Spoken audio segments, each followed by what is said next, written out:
ধুয়ে পরিষ্কার করে এই যে এখন এর মধ্যে আমি কিছুটা নুন,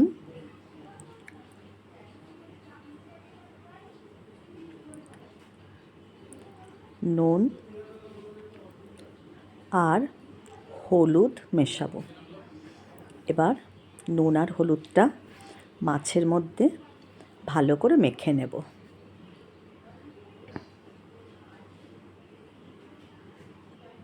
ভালো করে মাছগুলো নুন হলুদ মাখিয়ে নিয়েছি। এই যে এখন আমি গ্যাসে কড়াই বসিয়ে দিয়েছি। কড়াইও কিন্তু আমার গরম হয়ে গেছে। পরিমাণ মতন তেল ঢেলে নিলাম। তেলটা কিন্তু একটু বেশি করে ঢেলেছি, কেন মাছগুলো সব ভাজা হবে তো। এই যে তেলও আমার গরম হয়ে গেছে। এখন আমি একে একে করে মাছগুলো কিন্তু ভেজে নেব।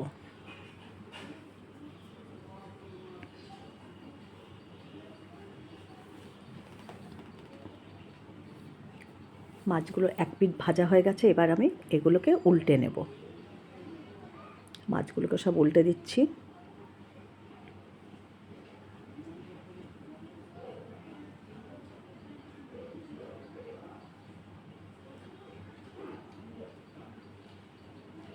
মাছগুলোর আরেক পিঠও আমার ভাজা হয়ে গেছে। এবার মাছগুলোকে আমি তুলে নিলাম। আর মাছের জন্য কয়েক টুকরো আলু কেটে নিয়েছি। সব মাছগুলো কিন্তু আমার ভাজা হয়ে গেছে। এই যে মাছগুলো প্রত্যেকটা একটু লালচে লালচে করে ভেজেছি।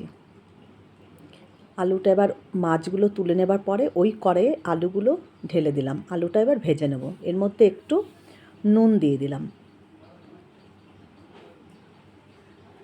এবার ভালো করে একটু আলুটা ভেজে নেব। আর ওদিকে আমি একটা মশলা করে নিলাম। ভালো করে পেঁয়াজ, রসুন, আদা, লঙ্কা, টমেটো, গোটা জিরে সব একসাথে মিক্সি জারের মধ্যে দিয়ে দিলাম। এবার এটাকে মশলা করে নিয়েছি। এই যে মশলাও হয়ে গেল।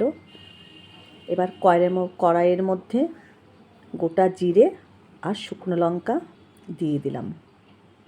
এটা একটু ভাজা ভাজা হয়ে যাবার পরে, ভাজা আমার একটু হয়ে গেছে এটা।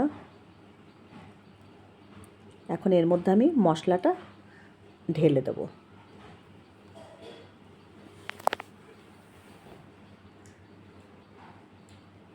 মশলাটা এর মধ্যে ঢেলে দিলাম। ও ফোড়ন দেবার সময় আমি তেজপাতাটা ভুলে গিয়েছিলাম। একটু আগুনের শেকে এই যে তেজপাতাটা মশলার ওপরে দিয়ে দিলাম। এবার নুন আর হলুদ এর মধ্যে দিয়ে দেব। পরিমাণ মতো নুন আর এই হলুদ দিয়ে দিলাম। এবার ভালো করে মশলাটা কষিয়ে নেব। কষাতে কষাতে যতক্ষণ না তেল মশলা থেকে ছেড়ে আসছে ততক্ষণ পর্যন্ত আমি মশলাটা কষিয়ে নেব। এর মধ্যে এখন একটু আমি কাশ্মীরি লঙ্কার গুঁড়ো দিয়ে দিলাম। এটাই কিন্তু ঝাল হবে না, একটু রঙটা ভালো হবে।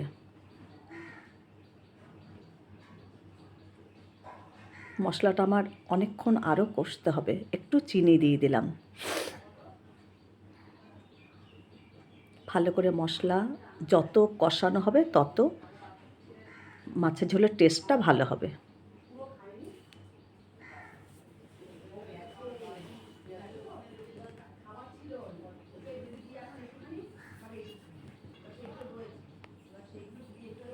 মশলাটা ভালো করে কষা হয়ে গেছে।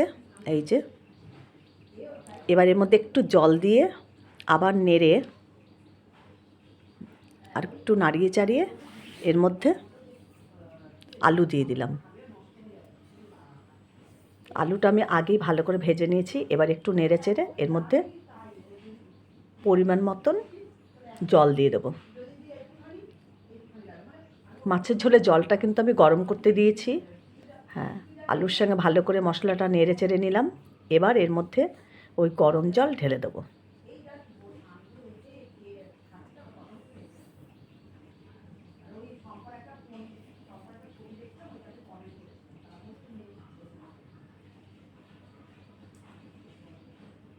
এবার মাছের ঝোলটা টকবক করে ফুটলে আমি এর মধ্যে মাছগুলো দিয়ে দেবো। একটু মাছের ঝোলটা ফুটে উঠুক, তারপর মাছগুলো আমি এর মধ্যে দিয়ে দেবো।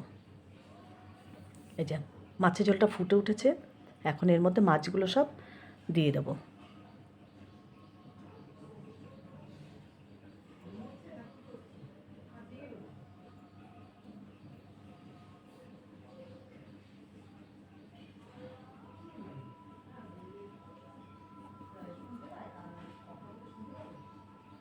মাছগুলো সব দিয়ে দিলাম।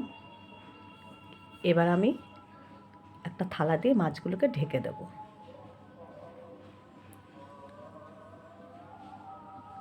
ভালোভাবে ফুটে উঠেছে মাছের ঝোলটা আমার।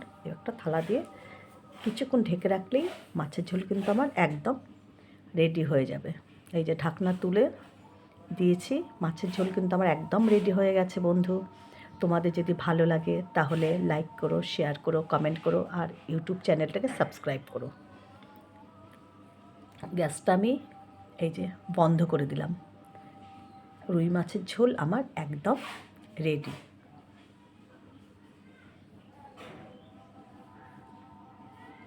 হয়ে গেল আমার রুই মাছের ঝোল।